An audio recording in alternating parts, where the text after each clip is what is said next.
स्वागत है आप सभी का हमारे एक नए एक्सप्लेनेशन में, जहां पर आज मैं आपके लिए लेकर आ गई हूँ सुपर गर्ल का season number 3 and episode number 4। अगर आप हमारे चैनल पर नए हैं या फिर आप हमारी पर डे वीडियोस देखते हैं और अभी तक आपने चैनल सब्सक्राइब नहीं किया है तो मैं आपसे रिक्वेस्ट करूंगी कि आप चैनल सब्सक्राइब कर दें और साथ ही साथ सुपर गर्ल के प्रीवियस सीजन भी देख लें ताकि स्टोरी आपको बहुत ही अच्छे से समझ में आए।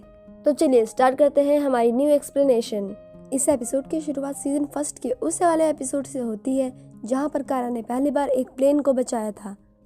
बचाने से पहले प्लेन के अंदर एक आदमी जिसका कि नाम थॉमस है शराब पीकर अपने पड़ोस वाले आदमी से कुछ अजीब सी बातें कर रहा होता है और जब कारा प्लेन को नदी में लैंड करवाकर बचाती है तो थॉमस उसे देख लेता है। अब प्रेजेंट में रूबी अपना फुटबॉल का मैच खेल रही थी और जिसका मैच रियन भी बैठकर सामने देख रही होती है। तभी रियन के पास से एक औरत आती है जो कि रूबी की तारीफ करती है। वह औरत अपने पास से एक कार्ड निकालकर रियन को देते हुए उसे अपने रिलीजियस ओकेशन के लिए इनवाइट करती है। जहां मैच खत्म होने के बाद में रियन अपने ऑफिस आ जाती है तो हमें अब यहाँ पर पता चलता है कि रियन लीना के ऑफिस में ही काम करती है। वहां पर लीना और कारा पहले से ही मौजूद थे, जहां पर कारा लीना और रियन दोनों को ही अपनी पार्टी में इनवाइट करती है। तभी बातों ही बातों में कारा की नजर उसी कार्ड पर पड़ती है जो कि रियन के पास पहले से ही रखा था। उस पर सुपर गर्ल के सिंबल की तरह ही एक डायमंड शेप बना हुआ था। कारा उसे देखते ही रियन से मांग लेती है। फिर आगे कैटको में जेम्स, कारा और विन इसी कार्ड के बारे में बात कर रहे होते हैं, जिससे हम सभी ये जान पाते हैं कि ये डायमंड सिंबल क्रिप्टॉन के देवता राओ का सिंबल है। जिसके बाद सारी जानकारी लेने के लिए ये लोग उसी कार्ड पर दिए हुए एड्रेस पर चले जाते हैं। अब वहां पर पहुंचने पर उन्हें दिखाई पड़ता है कि धर्म की बहुत बड़ी महासभा चल रही है और लीडर वही आदमी था जिसे हमने शुरुआत में देखा था प्लेन में, थॉमस कॉवियल। थॉमस वहाँ पर स्पीच दे रहा होता है जिसे सुनकर के कारा अपने पास्ट में चली जाती है जहाँ पर उसकी मॉम भी कुछ ऐसा ही बता रही थी। तभी थॉमस वहाँ पर ओलिविया नाम की लड़की को बुलाता है जो बताती है कि किस तरह से सुपर गर्ल ने उसे बचाया था। जिस पर कारा अपने चारों तरफ देखती है तो उसे पता चलता है कि ये सभी वही लोग हैं जिन्हें कारा ने बचाया था सुपर गर्ल बन के। जब विन कारा से पूछता है कि ये लोग किसकी पूजा कर रहे हैं, जवाब में कारा बोलती है ये मेरी पूजा कर रहे हैं।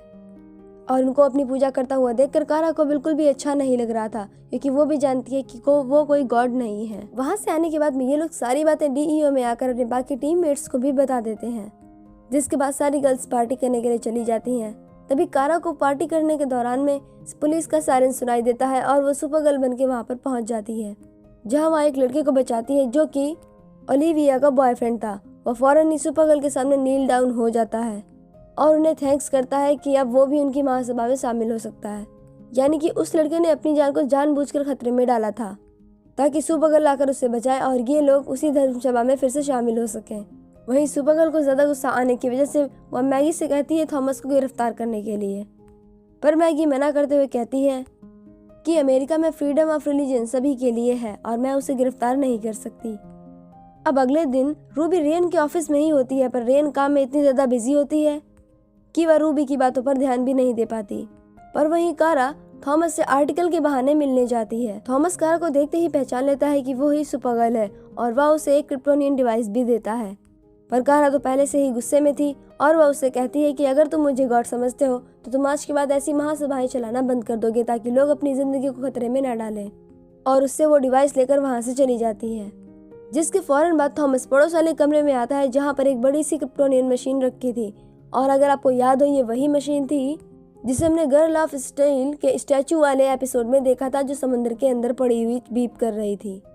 थॉमस उस मशीन के पास जाकर कहता है कि वो हमेशा से कारा की उपासना करना चाहता था और अब वो हमेशा कारा की उपासना ही करेगा। इधर जब रियन अपना पूरा काम खत्म करने के बाद में अपने ऑफिस आती है तो वह देख पाती है कि उसकी बेटी रूबी वहीं पर सो गई है। तभी वहाँ पर लीना आकर रियन से कुछ वर्क के बारे में डिस्कस करने लगती है, पर रियन तो दुखी थी क्योंकि वह अपनी बेटी को बिल्कुल भी वक्त नहीं दे पा रही थी। जिस पर लीना उसे बहुत अच्छे से समझाती है कि तुम बहुत ही अच्छी मॉम हो। वहीं दूसरी तरफ कारा और जेम्स उसी थॉमस के नाम के आदमी के बारे में बात कर रहे होते हैं। तभी जब जेम्स उसी डिवाइस को टच करता है तो उसमें से एक मैसेज प्रोजेक्ट होने लगता है, जिसके फौरन ही बाद कारा उसे लेकर डीईओ चली जाती है। उस डिवाइस में उन्हें एक बड़े बॉम्ब ब्लास्ट के लिए 3D मैप मिलता है जो कि बीटा हेड्रॉन द्वारा यानी कि उसी मशीन द्वारा किया जाना था जिसे हमने थॉमस के साथ में देखा था। बीटा हेड्रॉन जिसका इस्तेमाल क्रिप्टोनियन सिविलाइजेशन अपने एयरक्राफ्ट को उड़ाने में करती थी, पर यहाँ इसका इस्तेमाल कुछ अलग ही हो रहा था क्योंकि इस समय बीटा हेड्रॉन किसी गलत हाथों में ही था। विन को लगता है कि शायद थॉमस सरफिरा है और उसे बीटा हेड्रॉन की अनलिमिटेड एनर्जी के बारे में बिल्कुल नहीं पता, पर वो उस 3D मैप को देखते ही वह सारी बातें समझ जाता है कि उसे सब कुछ पता है। कारा जैसे ही थॉमस से मिलने के लिए वहां से निकलने वाली होती है, विन उसे रोक कर बताता है कि वो वहां नहीं है। अब अगला सीन एक बड़े से फुटबॉल स्टेडियम का होता है जहां पर फुटबॉल का एक मैच चल रहा था।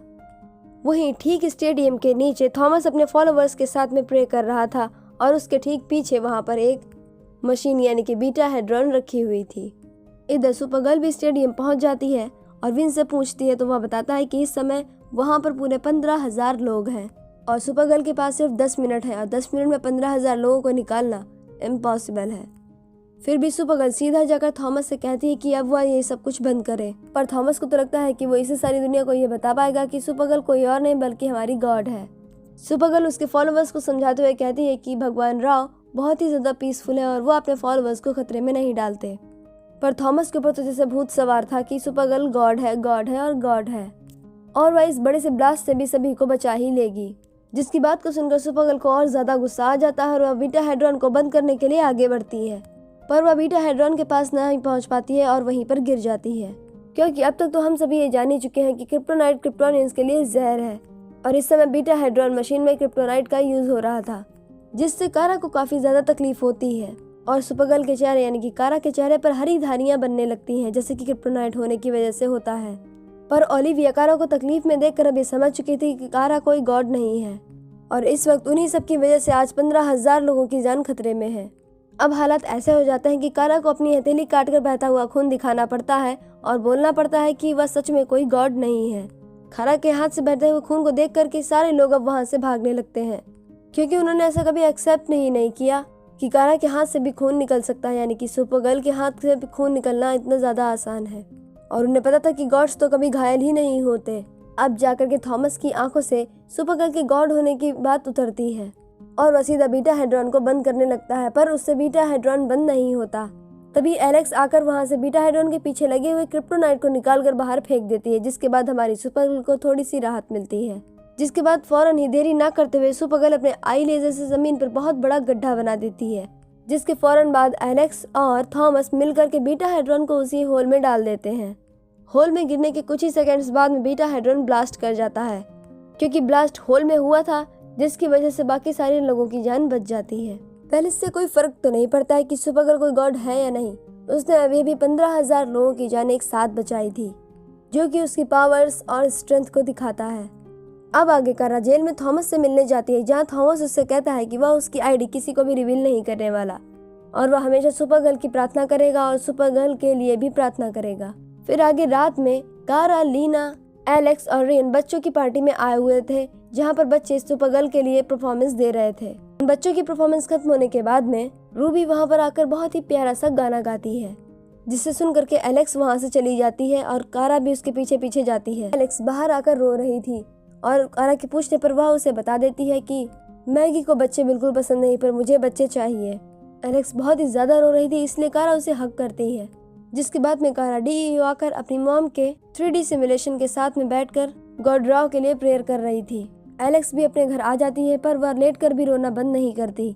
वहीं इधर थॉमस भी जेल में बैठ करके गॉड राव और गॉड सुपरगर्ल यानी कि जिसे वो गॉड समझता है, गॉड सुपरगर्ल को भी प्रे कर रहा होता है। अब वहीं रेन के घर में हम रेन को देखते हैं, जो कि पहले तो नॉर्मल ही थी, पर अपनी शेल्फ से कुछ दवाइयाँ लेने के बाद जब वह शेल्फ को बंद करती है तो सामने के लगे हुए कांच पर वह देख पाती है कि उसके चेहरे पर बहुत सारी अजीब सी चीजें लिखी हुई हैं। इवन उसके चेहरे पर ही नहीं, पूरी बॉडी पर ही ऐसा हुआ था, जिसकी वजह से वो बहुत ज्यादा डर जाती है।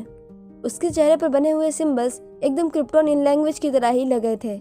मैंने तो आप लोगों से पहले ही कहा था कि इनका रोल बहुत ही ज्यादा बड़ा होने वाला है और अब तो कुछ ऐसे ही आसार भी नजर आ रहे हैं। तभी वहाँ पर एक अजीब सी औरत ब्लैक ड्रेस में आ जाती है, जिसे देख करके रियन डर कर जमीन पर बैठ जाती है। वह औरत रियन से कहती है कि जल्द ही एक दिन भी तुम ये समझ जाओगी कि तुम कौन हो। पर तभी वहाँ पर रूबी आ जाती है और हम देख पाते हैं कि सब कुछ नॉर्मल हो चुका है। रियन के शरीर पर भी बिल्कुल कोई निशान नहीं बने और वह औरत भी वहाँ से गायब हो चुकी थी। अब हमें 22 साल पीछे का एक क्रिप्टोनियन शिप दिखाया जाता है, जिसमें कि बहुत सारे बड़े बड़े कंटेनर रखे हुए थे। तभी उनमें से एक कंटेनर के अंदर से कोई हाथ मारता है और ये शानदार एपिसोड आज यहीं पर खत्म होता है। अब आखिर रियन कौन है और उस कंटेनर के अंदर कौन था, जल्दी हम जानेंगे आगे के एपिसोड्स में। तब तक के लिए अपना ख्याल रखिए और मास्क का इस्तेमाल ज़रूर करें ओमिक्रॉन से बचने के लिए। अगर आपको आज का वीडियो कहीं से भी अच्छा लगा हो तो लाइक करना बिल्कुल मत भूलें और थोड़ा सा ज़्यादा अच्छा लगे तो अपने फ्रेंड्स के साथ में शेयर करना भी मत भूलें। तब तक के लिए मिलते हैं कल नए एपिसोड के साथ में। बाय।